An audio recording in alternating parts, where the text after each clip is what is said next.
Hi, I'm Robin. And I'm Chris. Together we're the Gen X couple.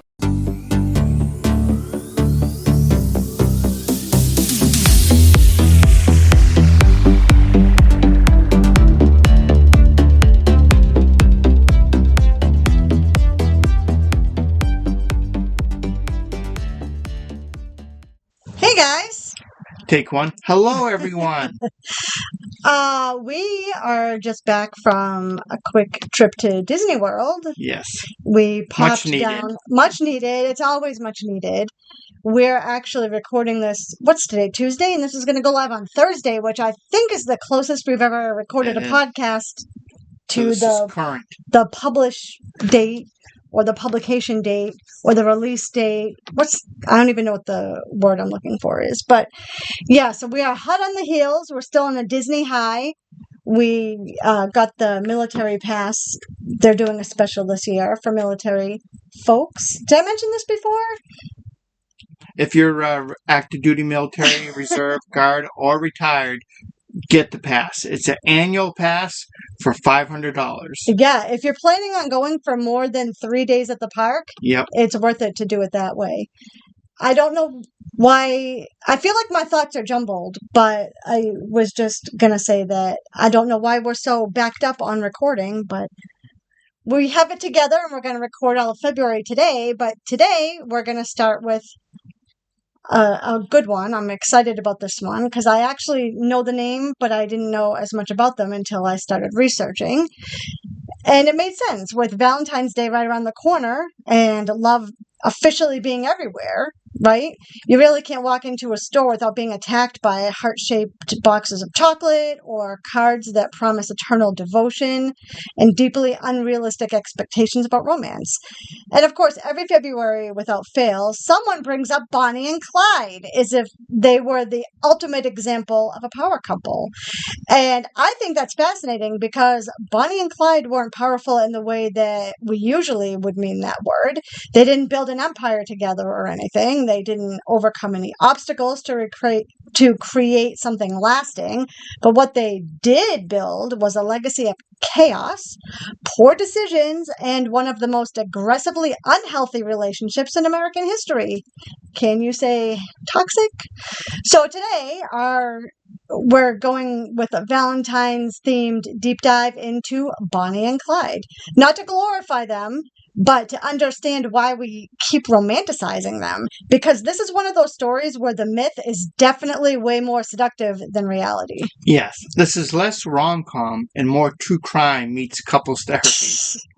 Every time I see them described as ride or die, I'm like, that's not a metaphor here. Exactly. That's a factual description of how this ended. And I think people confuse intensity with love all the time, especially in stories like this. Bonnie and Clyde felt everything very loudly, very dramatically, and very publicly. And somehow that got translated into romance.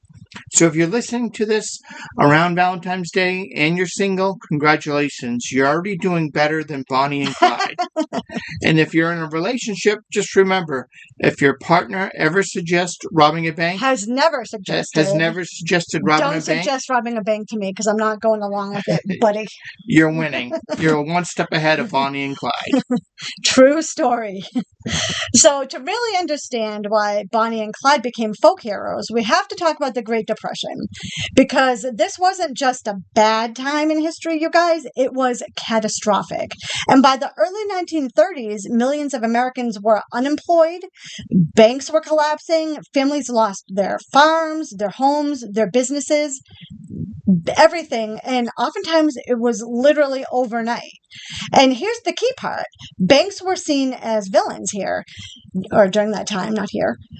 They weren't these abstract financial institutions. The banks were places that people trusted with their life savings. And when banks failed, people didn't just lose money. They lost security, dignity, and hope. So when criminals robbed banks, a lot of Americans didn't see it as stealing. They saw it as revenge.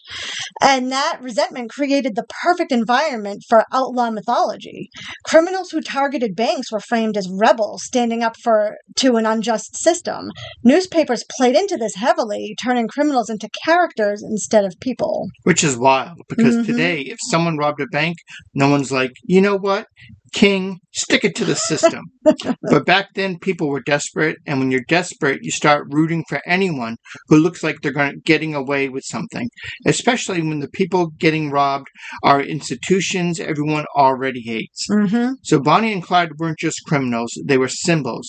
They represented anger, rebellion, and this fantasy of freedom at a time when most people felt completely trapped.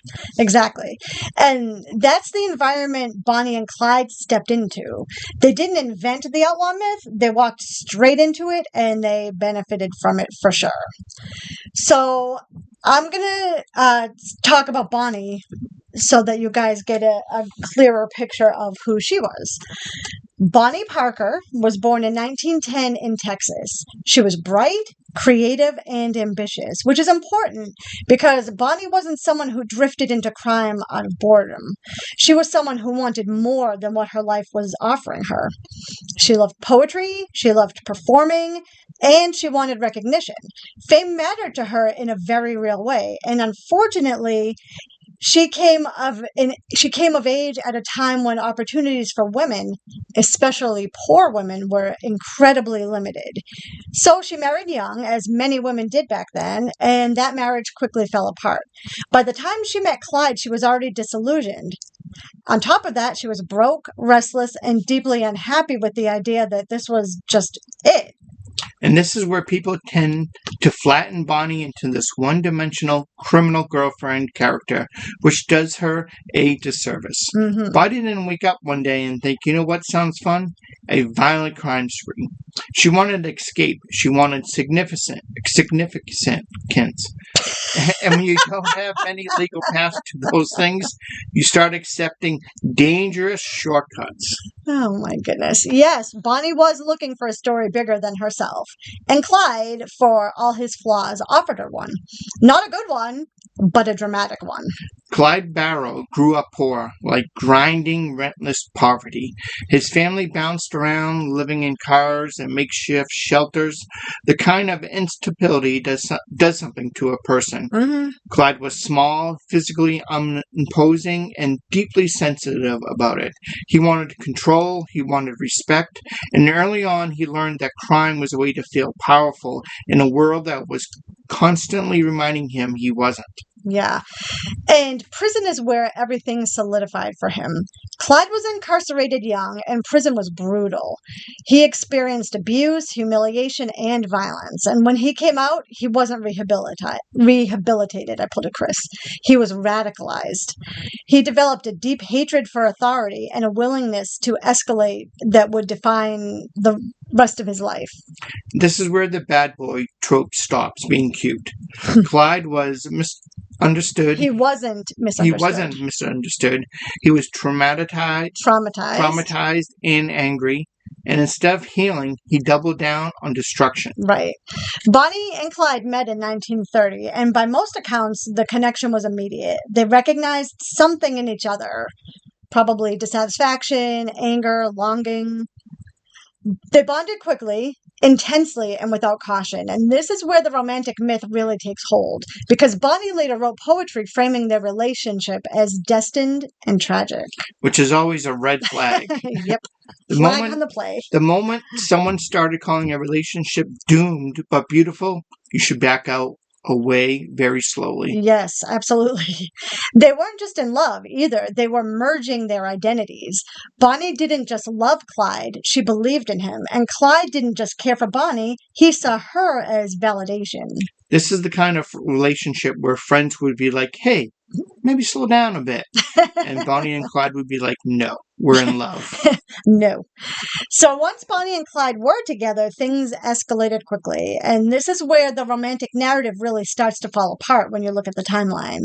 Clyde was already committing crimes when they met, but after Bonnie entered his life, the stakes went up. Not necessarily because Bonnie was pushing him, but because together they created an echo chamber where everything bad or where every bad idea sounded justified to them. They began with car thefts and small robberies. These weren't glamorous. They were chaotic, risky, and often poorly planned. Clyde definitely wasn't a criminal mastermind. He was impulsive and angry. But Bonnie, who was more grounded than he was, reinforced the fantasy that they were building something bigger than themselves. And what's important to understand is that this wasn't a steady, successful operation. It was very messy. Those two were constantly on the move, sleeping in stolen cars, cheap motels, or wherever they could hide. There was absolutely no stability or safety. It was pure adrenaline for them. And this is where the power couple label really doesn't hold up. Because nothing about this lifestyle was powerful. It was just exhausting. I bet. People imagine glamorous robberies, but in reality, this was long hours of fear, punctuated by moments of violence. They weren't getting rich, they were surviving barely. And every crime just increased the pressure, the paranoia, and the chances that someone was going to get hurt. Exactly. And people did get hurt. As their crimes escalated, so did the violence.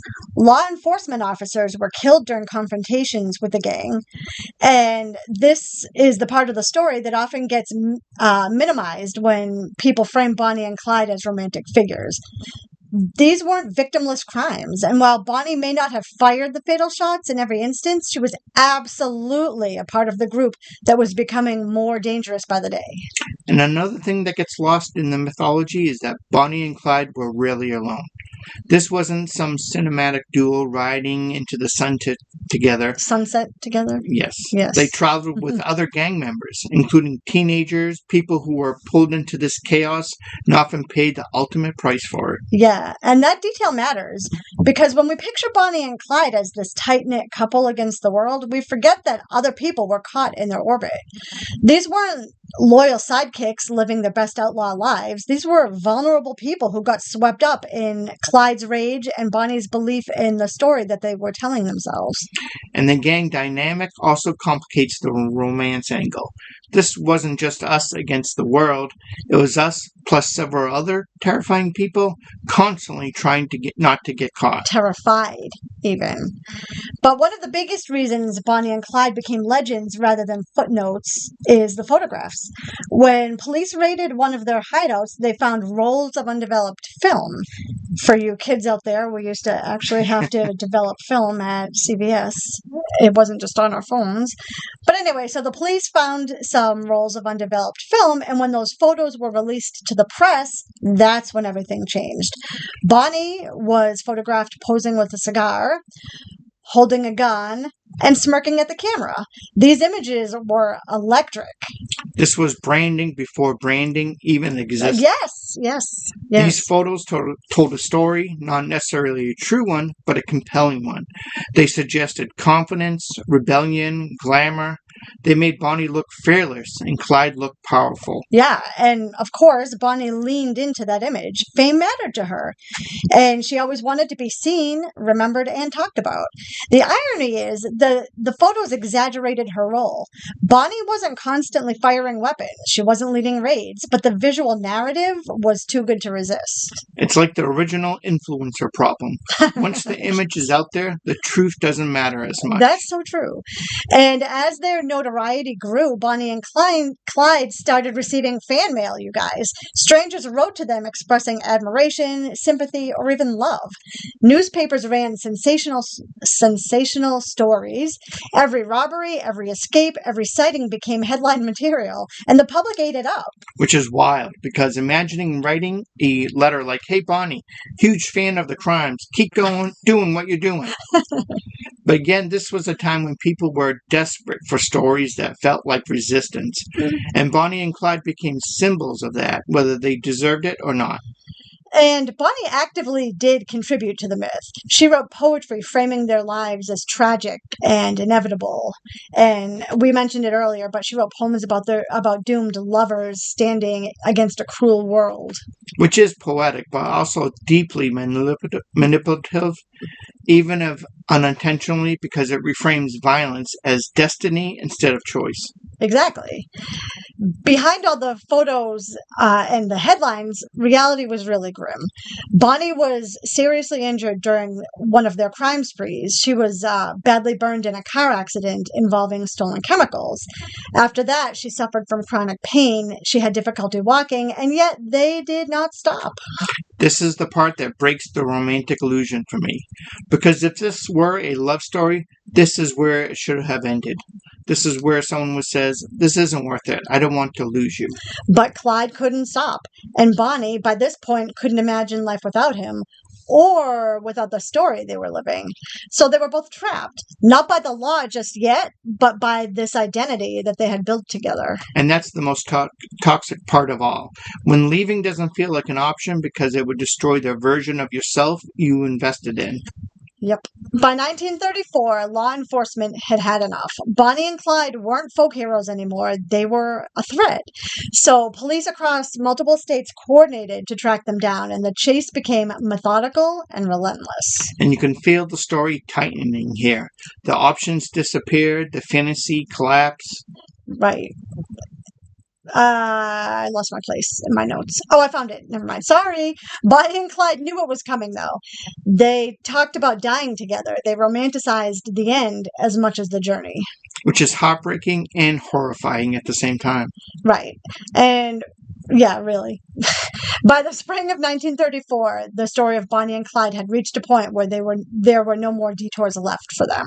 The constant running, the injuries, the mounting deaths, all of it had stripped away, and it had stripped away any remaining illusion that this could end quietly for them.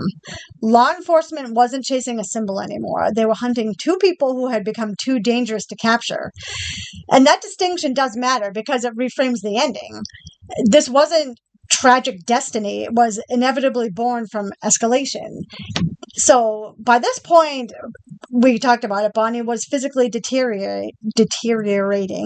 She was living in constant pain. Like I said, she was struggling to walk, and she relied heavily on Clyde and the gang for basic mobility. And yet she did keep going.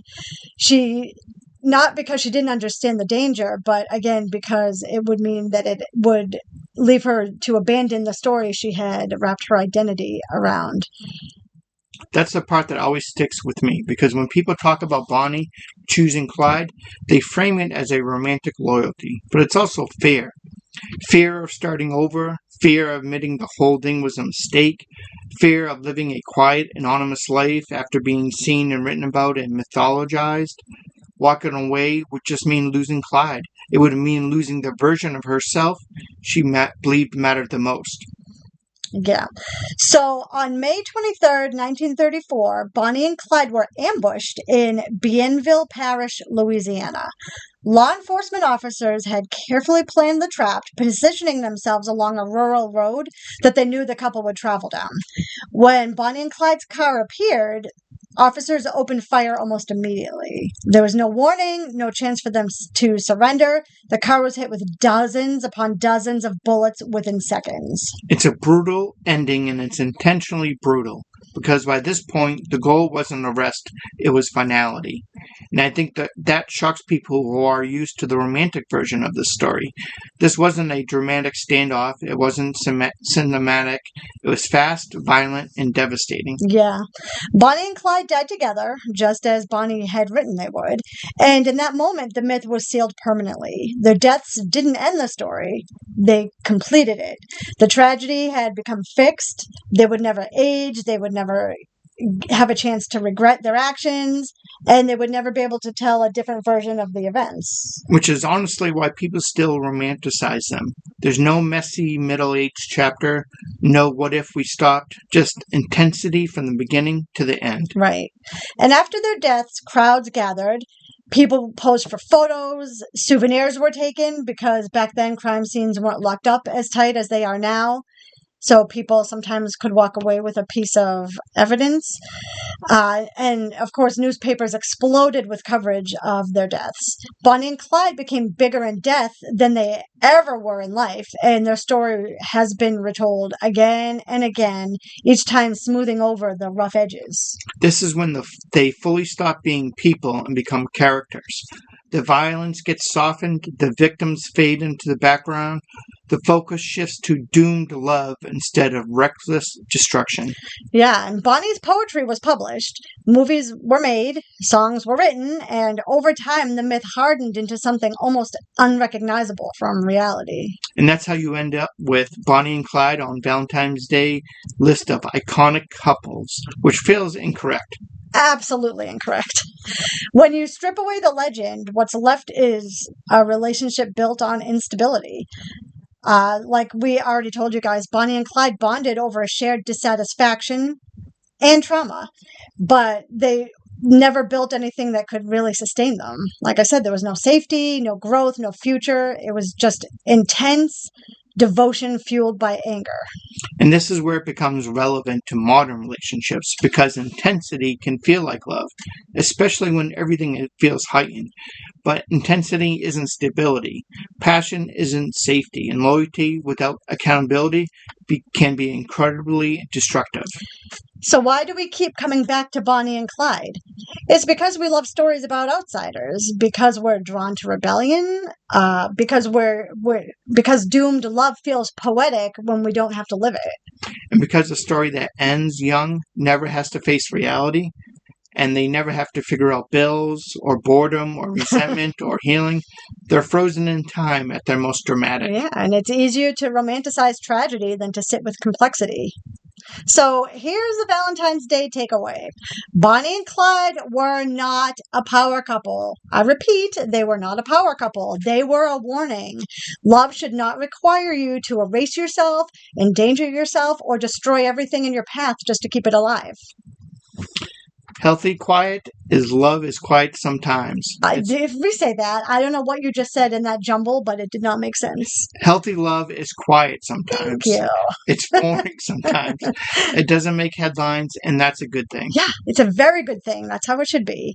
So this Valentine's Day, aim for someone who makes your life bigger, not shorter. And someone who helps you build, not burn.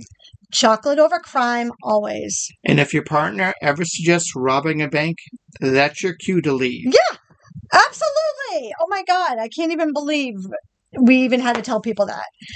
But anyway, thank you for spending part of your day with us. We certainly hope that this episode gave you a new lens on one of history's most misunderstood couples.